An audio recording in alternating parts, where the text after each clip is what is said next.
Prime Minister Modi has launched a scathing attack against the Trinamool Congress while addressing a rally in Siliguri during his third visit to West Bengal in less than a month.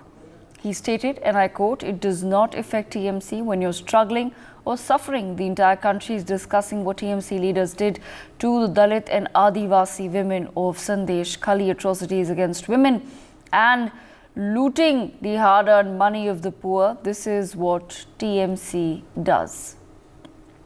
My colleague Renik Datta with us on the broadcast. Renik, the war of words in West Bengal getting more and more heated as the days go by. Now the Prime Minister also launching an attack against the TMC amid the Sandesh Khali row.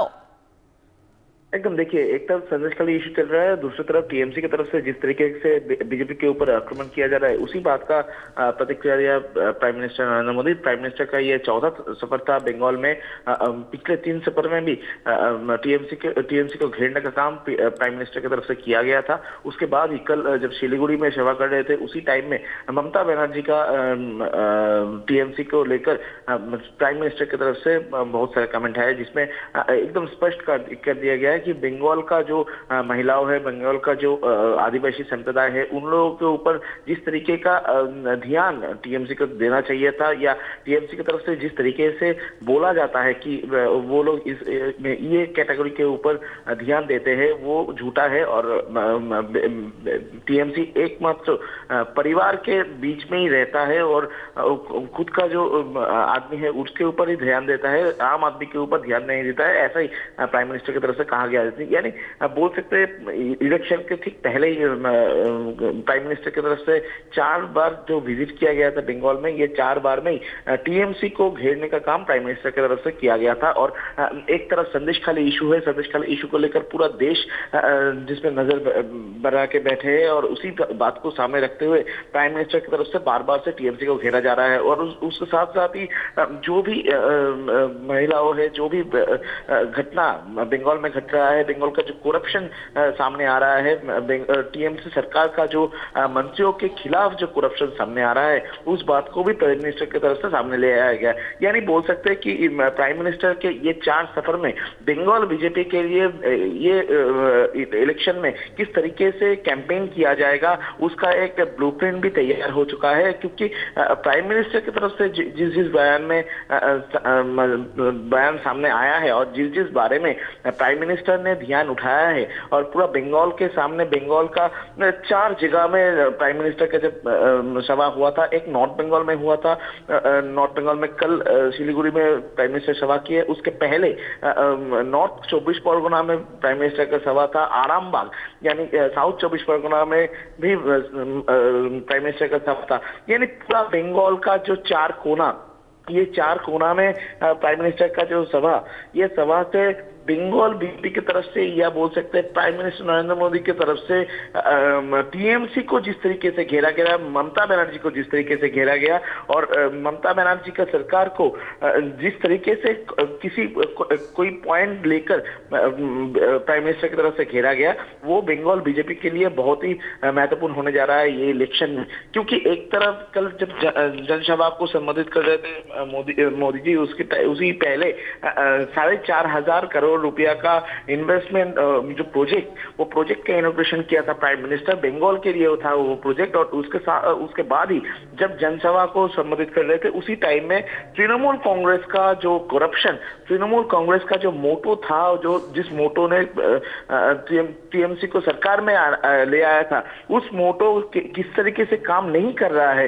वो भी prime minister की तरफ से बयान कर दिया गया है। और जो जनसभा था, वो जनसभा को संबोधित करते हुए प्राइम मिनिस्टर की तरफ से टीएमसी का करप्शन को भी सामने ले आया गया, और किस तरीके से पश्चिम बंगाल सरकार की तरफ से सेंट्रल गवर्नमेंट का प्रोजेक्ट रुका जा रहा है, उस बारे में भी आलोचना किया प्राइम मिनिस्टर ने। और उसके बाद ही प्राइम मिनिस्टर की तरफ से टीएमसी को घेरने का काम चालू कर दिया गया है। और ये प्राइम मिनिस्टर का जो सफर था, प्राइम मिनिस्टर का जो बयान, वो बयान ये चुनाव में बीजेपी के लिए एक रूपरेखा हो सकता है कि किस तरीके से इलेक्शन कैंपेन को आगे ले जा सकते हैं, और कौन से मुद्दे को इस इलेक्शन में सामने ले आ सकता है बीजेपी, वो प्राइम मिनिस्टर की ये सभा से ही पता चलता है।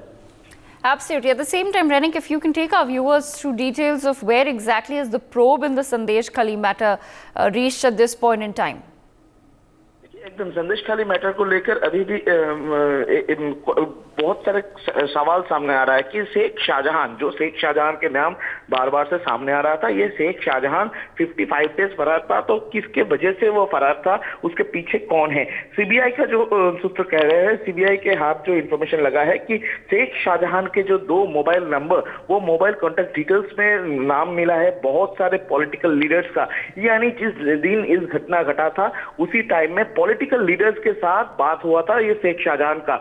इसी बीच में सवाल उठता है कि शेख शाहजहां क्या ये जो पूरा घटना, ये घटना प्री प्लान था या कोई उनको प्लानिंग दे रहा था, उस प्लानिंग में वो काम कर रहा था, ये सवाल आता है। अब शेख शाहजहां का कोर्ट पेशी है, एक तरफ शेख शाहजहां को सीबीआई की तरफ से बशीरहाट कोर्ट में पेश किया जाएगा, उसी टाइम में शेख शाहजहां को खुद के फिर से अगेन कस्टडी में मांग करेगा सीबीआई। और दूसरी तरफ देखा जाए संदेश खाली इशू को लेकर आज टीएमसी और बीजेपी दोनों ही रास्ते में उतर रहे हैं।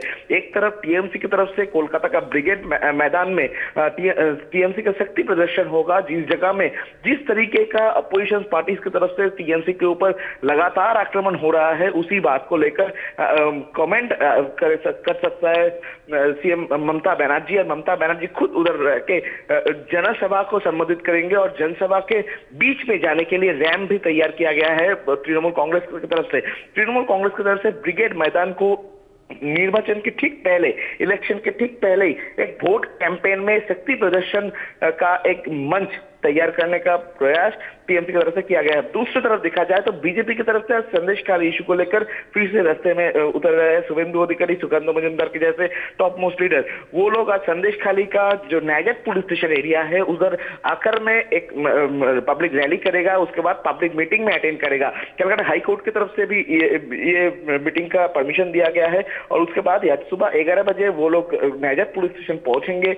नायगढ़ पुलिस स्टेशन एरिया से एकड़ तक पूरा रैली करेंगे और रैली के बाद ही जनसभा को संबोधित करेंगे। उस जगह में, उस रैली में भी संदेश खाली इशू और संदेश खाली इशू को किस तरीके से टीएमसी ने ना देखा किया, उस बारे में भी चर्चा हो सकता है। बीजेपी की तरफ से फिर से टीएमसी को घेरने का काम हो सकता है और बोल सकते हैं संदेश खाली इशू को लेकर ये पूरा इलेक्शन के ठीक पहले ही एक तरफ टीएमसी, दूसरी तरफ बीजेपी की तरफ से जिस तरीके का आक्रमण प्रति आक्रमण आ रहा है और इसी बात को लेकर आज भी बंगाल में पॉलिटिकल चर्चा बहुत ज्यादा हो सकता है। बंगाल में पॉलिटिकल युद्ध हो सकता है बोल सकते हैं, क्योंकि एक तरफ टीएमसी रास्ते में है, दूसरी तरफ बीजेपी का सुकांत मजुमदार, शुभेंदु अधिकारी के जैसे टॉप मोस्ट लीडर भी रास्ते में है।